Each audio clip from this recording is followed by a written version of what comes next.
Okay, so up next is technology. Um, you will likely want to have a laptop or some form of computer. I know some students are using tablets now, um, but that doesn't mean you need to get the most expensive computer out there. For most uses, students will need to use the typical Word document program like Microsoft Office Word or even Google Docs, although it's not the most ideal one because sometimes it's a little bit limited in options. Excel, PowerPoint, um, or any of the Google Suite programs. If you're going to be going into a career that requires a little bit more processing power, like maybe some of the engineering programs or video design or video editing, that kind of stuff, it's likely that your department will have computers that are capable of running that kind of program.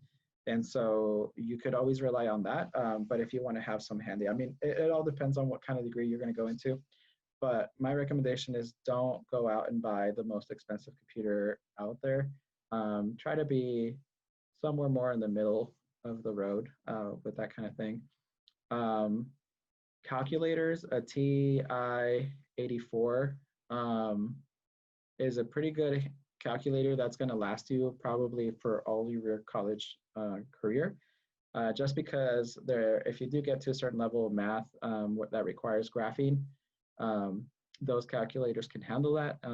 But also just know that if you only need it for a term, with computers and calculators and just technology in general, there's a lot of computer labs around campus, most colleges that you can have access to during certain hours.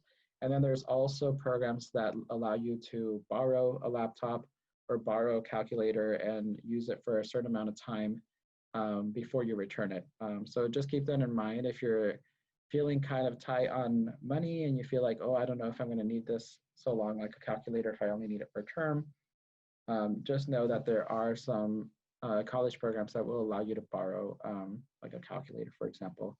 A mobile device, I put that in there just because nowadays it's so useful to make sure, like to have that communication via text and to have a mobile browser on your device and to be able to keep your calendar um, on there as like a planner. I know that when I started college, I wasn't actually keeping a paper planner with all my schedules for classes and all my other commitments. I was actually just using my calendar, and that calendar took care of all of that. So a mobile device can come in really handy if you have one going into college.